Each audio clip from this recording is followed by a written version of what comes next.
The people of our world desperately seek to create peace in their lives. Honest employees work their whole lives, putting in countless hours of labor, thinking that peace comes from ambition and a hefty paycheck.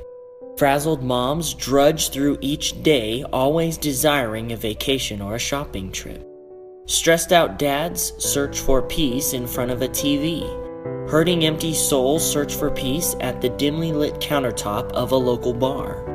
Young people attend wild parties looking for something or someone to drown out the nagging notion that their life means nothing. People throughout all ages have searched for peace, and our world is no different.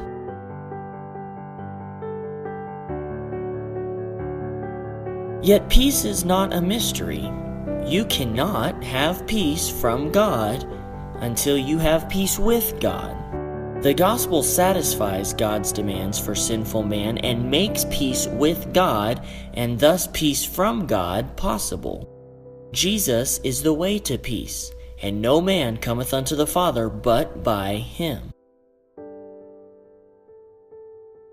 In Acts 10:37, Peter is referring to the message that he has brought of peace, and you can see that message in the previous verses. The word that he speaks about in verse 37 is the gospel of peace. It is the good news that you can have peace with God. It is the good news of salvation. The gospel, Peter says, began from Galilee. Galilee was Christ's home turf. It was the region where he began his ministry. Christ's ministry began in his earthly home, but let me remind you, Christ came from heaven to earth on a mission of peace. Jesus said in Luke 19:10 that he was come to seek and to save that which was lost. For Christ, the mission of the gospel started when he left his home in heaven. As obedient followers of Christ, it ought to be our desire to spread the gospel. Everywhere we go, our feet should be shod with the preparation of the gospel of peace, as it says in Ephesians 6:15. Are you endeavoring to spread the gospel when you leave your home to go to work, or to run errands, or to attend school, or just to walk the dog? You should be, because missions begins from home.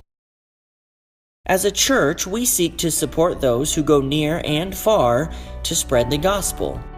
This year, our missions conference guests have ministries that are stateside. They are home missionaries, so to speak. While we want to reach the distant tribal leader in Peru, we also want to reach the teenager in Idaho and the single mom in Georgia.